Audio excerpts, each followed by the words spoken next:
ابھی تو جوانی ہے، بڑھاپا آئے گا تو چلیں گے، کریں گے کچھ، نماز پڑھیں گے۔ آپ نہیں جانتے کہ آپ کا اب اگلا قدم اٹھے گا کہ نہیں اٹھے گا۔ وہ کسی اللہ والے سے کسی نے کہا تھا، کسی اللہ کے ولی سے کسی نے سوال کیا تھا، پورا واقعہ میرے ذہن میں نہیں ہے لیکن بہت اچھا سوال کیا تھا، بہت ہی اچھا سوال کیا تھا انہوں نے۔ تو ان کو کسی نے کہا تھا کہ میں ذرا ہمیں بتائیے کہ ہم جب نماز عبادت کرتے ہیں اور سب سے بہترین عبادت ہمیں کس انداز میں کس طریقے سے کرنی چاہیے جب پورے توجہ کے ساتھ ہو۔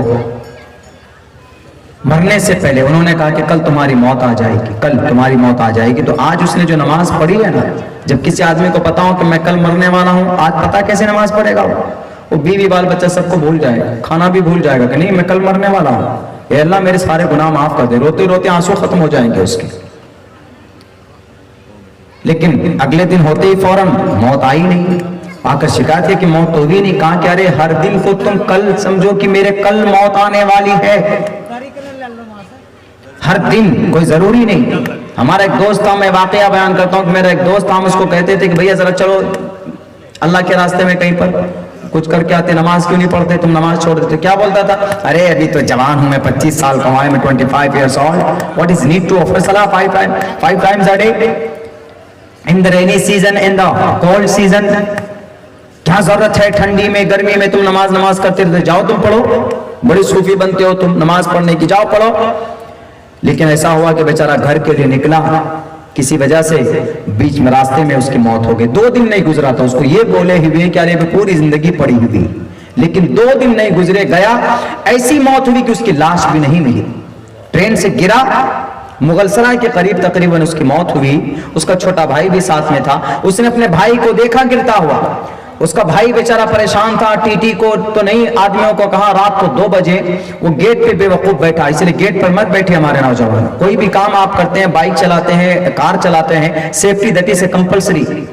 میری عادت ہے، کل ہم مالدہ میں تھے تو جب ہم کو لینے کے لیے وہاں ایک آیا تھا ایمبیسڈر والا، ہمارے وہ ڈرائیور صاحب، پائلٹ صاحب، تو جب میں خود وہ لگا رہا تھا اس کو سیٹ بیلٹ کو، بولا نہیں کوئی ایشو نہیں ہے، مت لگائیے آپ اس کو، ضرورت نہیں۔ ہم نے کہا نہیں میری عادت ہے سیٹ بیلٹ لگانے کی، میری عادت ہے، بائک میں جاؤں گا تو بنا ہیلمٹ کے میں نہیں جاؤں گا، یہ پروٹیکشن ہے۔ اللہ آپ کی مدد کرتا ہے ڈائریکٹ نہیں، انڈائریکٹ۔ اللہ ڈائریکٹ مدد کر سکتا ہے، جیسے اللہ نے ابراہیم کو بچانے کے لیے آپ کو کہا تھا ڈائریکٹ، کوئی وہاں پر مدد کے لیے نہیں آیا، کوئی فرشتے کو نہیں بھیجا تھا، فرشتہ آیا تھا، جبرائیل آیا تھا کہ اللہ کے اے خلیل اللہ آپ بتائیے تو میں آگ کو ابھی ایک پر میں مارتا ہوں، آگ کہاں پہنچ جائے گی؟ تو اللہ کے حضرت ابراہیم نے کہا تھا کہ نہیں میرا اللہ دیکھ رہا ہے نا، کہاں کے دیکھ رہا ہے، کہا جاؤ تم، مجھے تمہاری ضرورت نہیں، میرے اللہ کے بیچ کا معاملہ ہے۔ ڈائریکٹ اللہ نے آگ سے کہتی ہے قلنا یا نار، اے آگ ٹھنڈی ہو جا۔ ڈائریکٹ اللہ ڈائریکٹ مدد کر سکتا آپ کی، لیکن آپ کو اللہ نے ایک راستہ بتایا، ایک وے، ایک پروٹیکشن۔ اگر آپ ہیلمٹ لگاتے ہیں، کبھی کبھی کہتا ہے نا کہ کوئی چیز بہانہ بن جاتی، بہانہ نہیں، ایک سیفٹی ہے اپنی، ہم سبب اختیار کر سکتے ہیں نا، سبب اختیار کر سکتے۔ ورنہ اللہ کے نبی اتنے سارے میدان میں گئے، کیا ضرورت تھی ایک دم بالکل وہ لوہے والے زرہ لگانے کی اور وہ فوجی کپڑے پہننے کی؟ نہیں جی بالکل نہیں، مرنا ہے تو مرنا ہے، موت آئے گی تو آئے گی، کیا ضرورت تھی؟ اللہ کے نبی ہاتھ میں تلوار لے کر کفار کے سامنے میں جا کر کھڑے ہو جاتے تھے۔ سبب اختیار کریں، کیونکہ اللہ نے ہی سبب ہمیں دیا ہے اختیار کرنے کو۔ بیماری ہے، موت اور زندگی اللہ کے ہاتھ میں، لیکن اللہ نے ایک طریقہ بتایا، لِكُلِّ دَاءٍ دَوَاءٌ، ہر بیماری کا علاج ہے، تو ہمیں دوائی کھانی پڑے گی۔ تو اسی لیے اگر آپ ڈرائیو کرتے ہیں، بائک ڈرائیو کرتے ہیں، تو آپ یہ نہ کہیں کہ بھئی پولیس والا ہم کو پکڑتا ہے اسی لیے کرتے، نہیں، اپنی سیلف پروٹیکشن، اپنی حفاظت کے لیے ہیلمٹ لگا لیں۔ 4 ویلر چلاتے ہیں تو لمٹ میں رہ کر چلائیں کہ اگر آپ کہیں پر بریک مارے تو گاڑی آپ کے وہیں رک جائے۔ اللہ کا فضل ہے، میں تقریباً سن 2016 نوٹ بندی کون سے دن ہوئی تھی، شاید 8 نومبر کو، 8 نومبر سن 2016 کو میں نے تب پہلی گاڑی لی تھی یہیں سے پورنیہ سے۔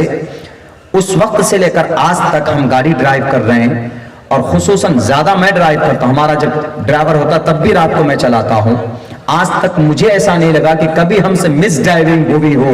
کیوں؟ میری گاڑی کی سوئیں 80-90 سے اوپر جاتی نہیں 4 لائن پہ بھی. ہماری گاڑی کا مائلیج, میں یہ اس لیے نہیں بتا رہا, جو گاڑی ابھی ہمارے پاس ہے اس کا مائلیج کمپنی لکھ کر دیتی ہے کہ اس گاڑی کا مائلیج 20 سے اوپر, حد سے حد 22 سے اوپر نہیں جا سکتے لکھ کر.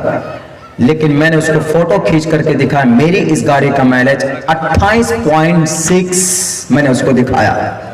بولا گاڑی کی مائلیج کمپنی کے بتا ہوئے سے پہلے کیسے ہو سکتا ہے؟ بولا کیسے آپ گاڑی چلاتے, کون چلاتا؟ ہم نے کہا خود ڈرائیو کرتا ہوں.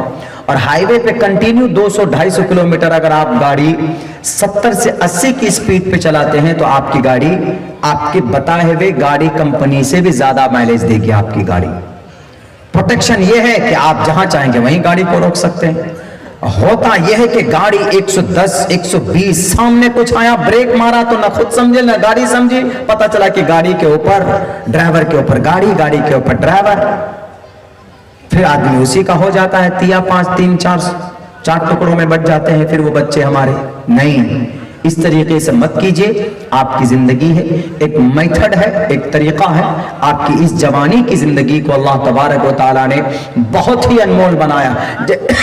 آپ نماز پڑھتے ہیں تو اللہ فرشتوں کے سامنے میں فخر کرتا ہے, دیکھو یہ جوان ہے, جوان گناہ کر سکتا ہے, زنا کر سکتا ہے, لوگوں کو پریشان کر سکتا ہے, چوری کر سکتا ہے, ڈاکہ ڈال سکتا ہے, لیکن دیکھو میری رضا کے لیے کام کر رہا ہے.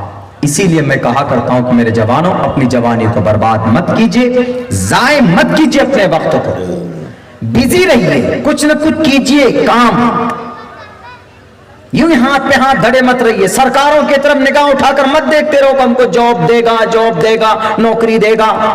نہیں, یہ کبھی نہیں دیں گے. مر جائیں گے, چلا کے جائیں گے تو وہ اگنی ہوتری دے دے گا, وہ اگنی ویر, بس کچھ نہیں ہے, وہ اگنی ویر ہے. 6 سال تک ٹریننگ ہوتی ہے چائنیز اس کی, اور یہاں 4 سال کے اندر میں جناب نوکری بھی ہو گئی, آپ ریٹائر بھی ہو گئے. 4 سال میں سب کچھ ہو گیا, ٹریننگ بھی ہو گئی, نوکری بھی ہو گئی. ان کے اوپر وہ مت کرو, خود سیلف ڈیفینس بنو, سیلف کانفیڈنٹ پیدا کرو جیسے اللہ کے نبی نے کیا تھا. 15 سال کی عمر سے آپ علیہ السلام محنت کرنا سیکھ گئے تھے, تاجر بن گئے تھے دنیا کا مہان. تو بہرکیف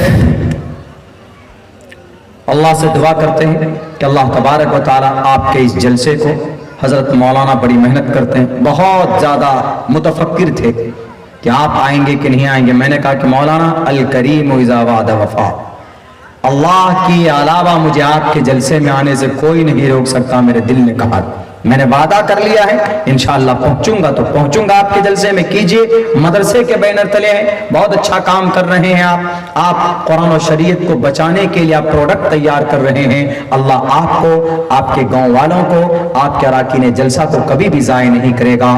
بہت بہت شکریہ, جزاک اللہ. السلام علیکم ورحمۃ اللہ وبرکاتہ.